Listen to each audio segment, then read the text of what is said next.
Hi there. Real quick before we jump into the episode. If you enjoy this episode or any of the other episodes, be sure to give us a follow or subscribe. It would also be great if you shared it with a friend, or better yet, left a review so others can know how awesome it is. Thanks so much. And now, the episode.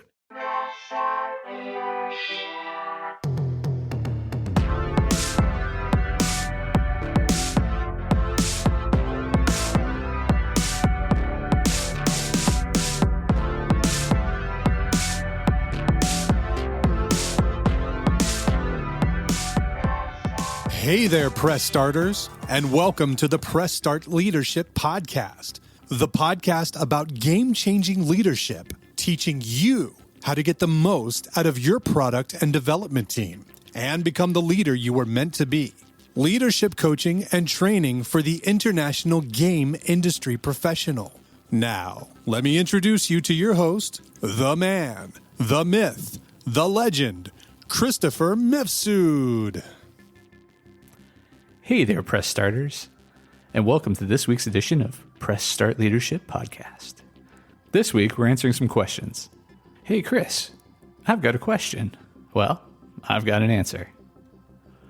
What are some ways that I can level up as a leader?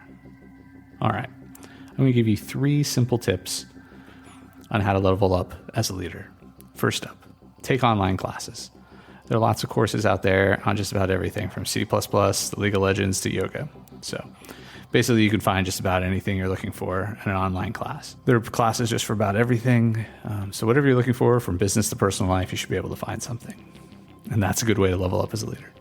Number 2, you can watch YouTube videos and tutorials. If you don't have the money to pay for online courses, you can always find free content on YouTube. There's a lot of different folks out there, but you probably have to spend more time figuring out which ones are good and which ones are bad, and doing a lot of legwork on that side. So, if you don't have money and you have time, YouTube tutorials are a decent way to go through the process and get the information you need.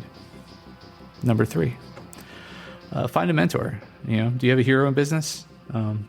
Reach out to them. Nowadays, you have the ability to direct message people via LinkedIn or Instagram or TikTok or what have you. So, 99% of the time, folks aren't going to reply, but it never hurts to ask. And when you do find someone who is willing to mentor you and work with you, a lot of awesome things can happen. So, take the time to reach out to those people that inspire you and see if they have the time to give you back. Now, remember, if you're going to reach out to people, respect their time and actually be willing to put in the work.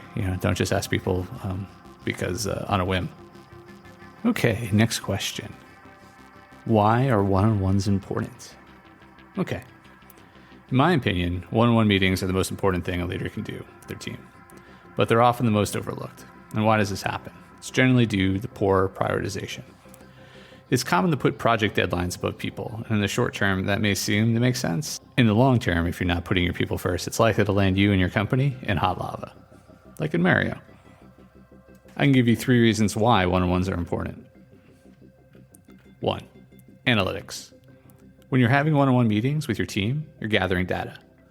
You may have a lot of the hard data already, but unless you're talking to your team, I guarantee you don't have all the soft data you need to make good decisions. Is the timeline progressing as it should? Are there any issues with the project? How about personal matters that need to be addressed? These are all items that could potentially derail your project and your business. But if you don't have all the data, you won't make informed decisions. And if you aren't making informed decisions, you can't be the effective leader you're meant to be. Number 2, building trust. Teams of any kind only work well together when there is trust.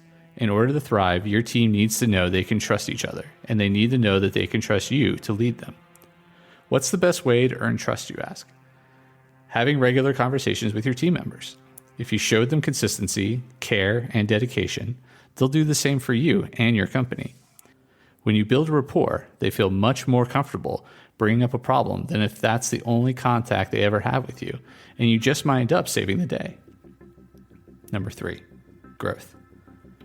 Getting to know your team members' individual strengths and weaknesses and long-term aspirations doesn't just help you succeed on a project-by-project basis. It also helps you grow your business and strengthens its reputation. If you're helping each of your team members grow, That only serves you and your brand, even if they end up moving on. And those are the 3 reasons why one-on-ones are important: analytics, building trust, and growth.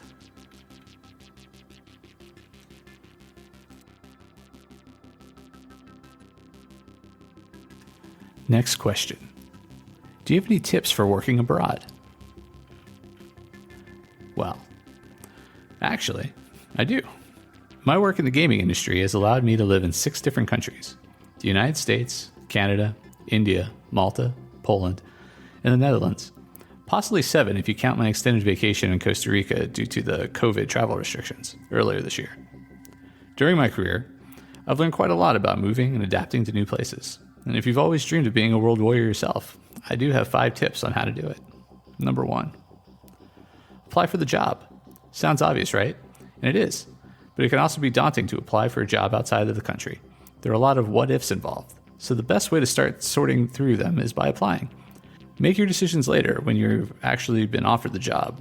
I recommend using LinkedIn Jobs and selecting worldwide as your preferred location so you can see what's out there.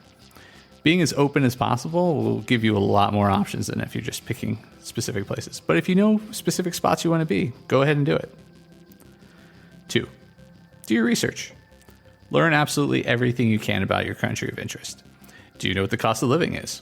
How about the exchange rates, the taxes, the languages they speak, what their culture is like?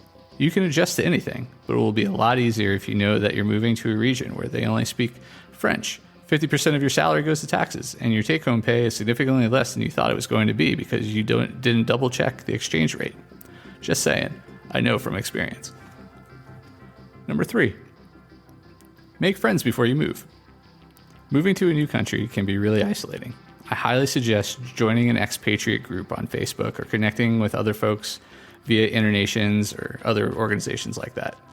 Also, find out what kind of resources your new employer has available. Have they hired outside of the country before? Do they offer local language classes for employees? What is their onboarding plan for new hires? It's important to ask up front so you know what you're getting into. Again, surprises are never fun when you're moving to a new country. 4, plan for things to not move quickly. Visas and other necessary documents can take quite a lot of time to process, and you have almost zero control over that process. Plus, you're no longer in your country, so plan on the rules you're used to not applying. Learn the rules of the new game, of course, but most importantly, learn to laugh at life and at the process. If you could do that, people from any country will laugh with you, and you'll be just fine. Again, I know from experience. And number 5, get a dual citizenship. A lot of people can qualify for dual citizenship and don't realize it. Having a dual citizenship can help a company decide to hire you over someone else who might have to go through a lengthy visa process. If you're somewhere like the European Union, it can allow for freedom of movement between countries, which also means freedom of job prospects. Like anything else, do your research and make sure you won't have to pay double taxes, but generally dual citizenship is a win-win. And there you go. 5 tips for working abroad. Apply for the job, do your research, make friends before you move, plan for things not to move quickly, and get a dual citizenship if you can. All right, and that's this week's episode of Press Start Leadership Podcast. Thanks for joining us this week and being a press starter. Let me know what you think in the comments.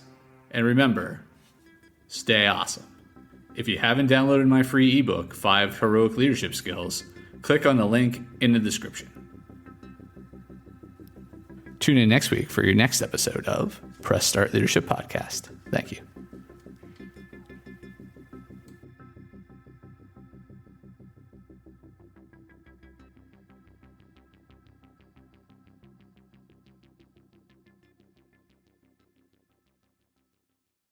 Oh, hi there. The episode's over, but thanks for sticking around till the end. If you're on the quest to elevate your team's leadership, production, or game design capabilities, I'm here to assist. Leveraging extensive experience and a strategic approach, I offer personalized audits, bespoke workshops, and leadership retreat facilitation to drive your team toward excellence. My commitment is to provide efficient, reliable, and proven support, ensuring you have the tools and insights needed to thrive. Ready to unlock your team's full potential and achieve unparalleled success? Don't hesitate to press start on your journey to transformation today. Feel free to reach out directly to discuss how we can tailor a solution to meet your unique needs and goals. Let's connect and take your team's performance to the next level.